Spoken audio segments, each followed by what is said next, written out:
పక్కకు చూస్తూ పెట్టాడు. ఏమని, ఇదిగో వాడండి ఎన్ని కోట్లకు సంపాదించాడండి, కానీ నేను కూడా సంపాదించాలి. ఆకర్షణ. ఈ కోట్లు అన్నీ అవుతాయి, క్షయమైపోతే అది తెలియదు. అయితే సహోదరుడా, దేవుని బిడ్డలో ఉన్నదంతా సంతృష్టి చెంది దేవుని సంతోషిస్తారు. వారు సమాధానంతో ఉంటారు, ఆనందపడుతూ ఉంటారు.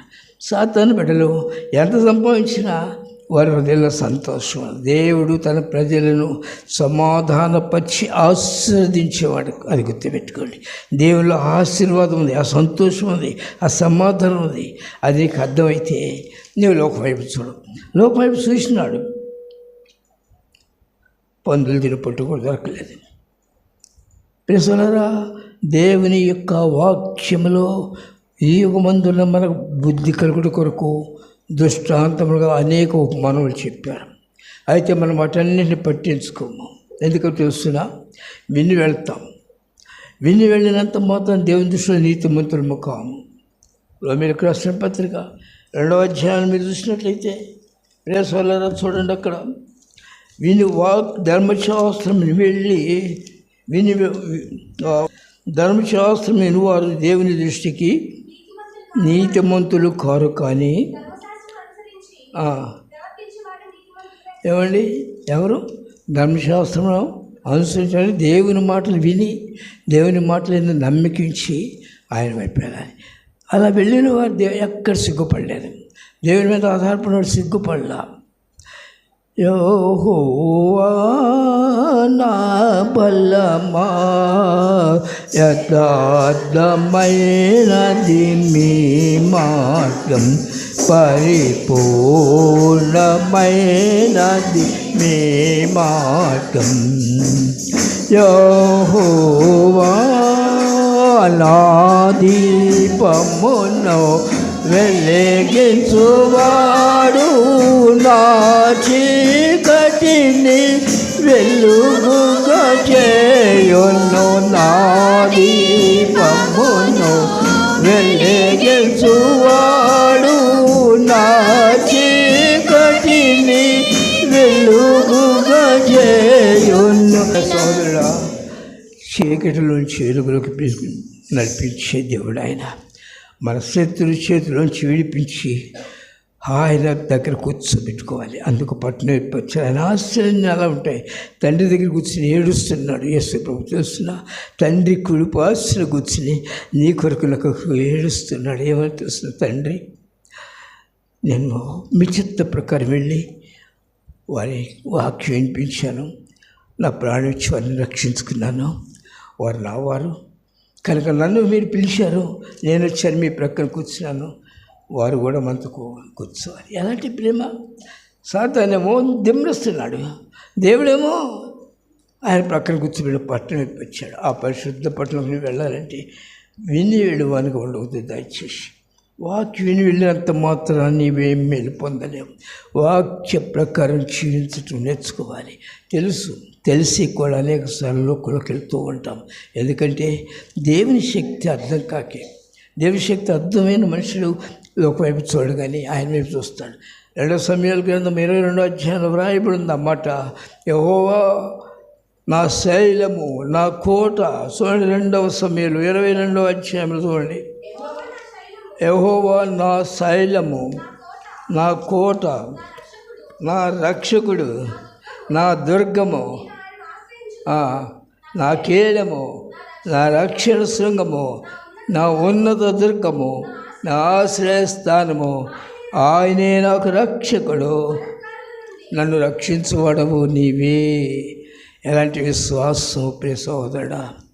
ఆ విశ్వాసం ఉన్న మనుషుడు దేనికి చెందడం నేను చెప్పగలను. ప్రియ సోదరుడా, నేను రక్షింపబడినప్పుడు చాలా కడుపేదరికలు ఉన్నాను. కానీ ఎప్పుడూ కూడా ఎందువల్ల దేవుడు నాకు మనసు ఇచ్చారు. బాల్యంలోనే మరణపడకుండా విడిపించారు. తల్లి గర్భంలో ఏర్పరచుకున్న తర్వాత ఆ దాసురాల ద్వారా మాట్లాడి ప్రార్థన ద్వారా బ్రతికించారు. అప్పటి నుండి ఎక్కడ ధనం మీద మనసు పెట్టుకుని చేశారు. ఎందుకంటే అది నేను కాదు, దేవుడు నన్ను ప్రేమించిన తర్వాత నేను ఆయన చూడాలి, ఆయన స్వరం వినాలి. నా ఆశలు ఆయనతోనే ఉండాలి. ఆ ఆశను బట్టి ఆయన నన్ను బలపరిచారు. లోకం మీద మనసుపెట్టిన శత్రు చాలాసార్లు జల్లించినాడు. మనుషులు అనేకసార్లు నాకంటే, నా బంధువులు నాకంటే తక్కువ వారు బాగా సంపాదించుకున్నారు. నన్ను దరిద్రుడు అంటూ ఉండేవాళ్ళు, కానీ నేను పట్టించుకునేవాడు. ఎందుకంటే నేను దరిద్రుడే కాను. నేను ఒక జన్మలో నా తండ్రితో ఉంటాను. తెలుసా, ఉదయకాలం కూడా పడుకుంటున్నాను.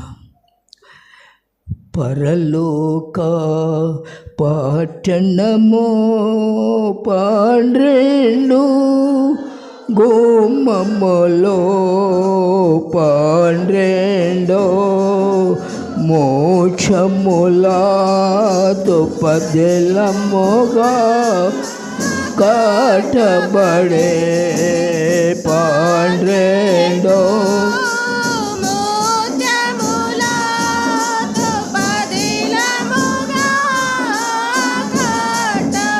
శోదాసు వర్ణ వీధుల్ ఆశ్రయనవే పరలోక పట్టణం ఉంది. 12 ముత్యములతో కట్టబడిన 12 గుమ్మలతో ఉన్నాయి.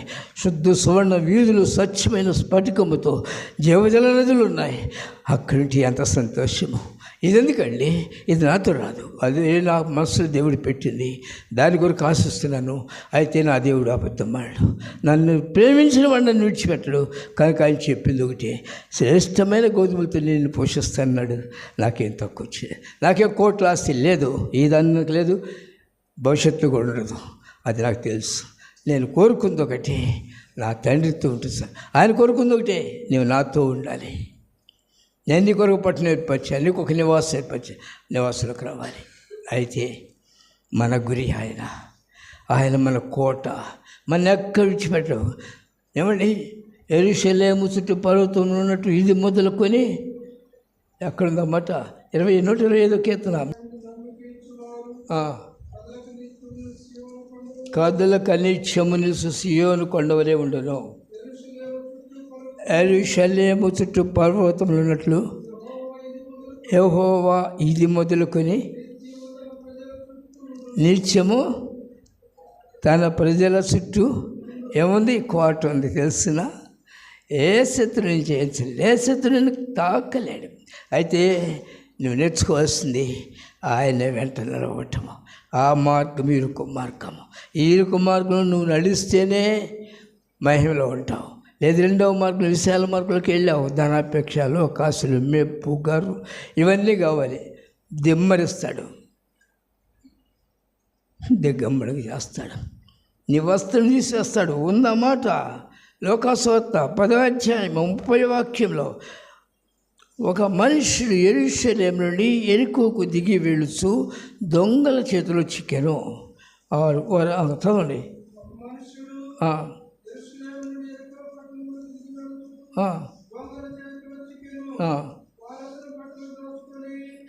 ఏం చేశాడు? మొట్టమొదటి చేసిన పని ఏంటో వాడు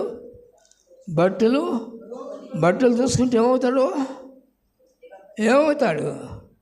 నీతి వస్త్రం దోషేసుకున్నాడు. నాకు వస్త్రాలు ఉన్నాయి అనుకుంటున్నావేమో.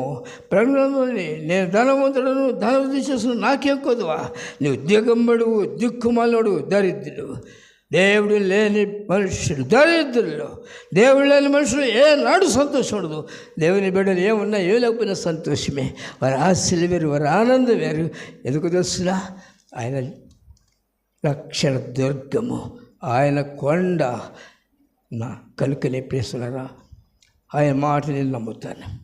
నేను దేని కొరకు ఆశించను. నా ఆశ ఒకటే, ఆయనతోనే ఉంటే చాలు. నిజముగా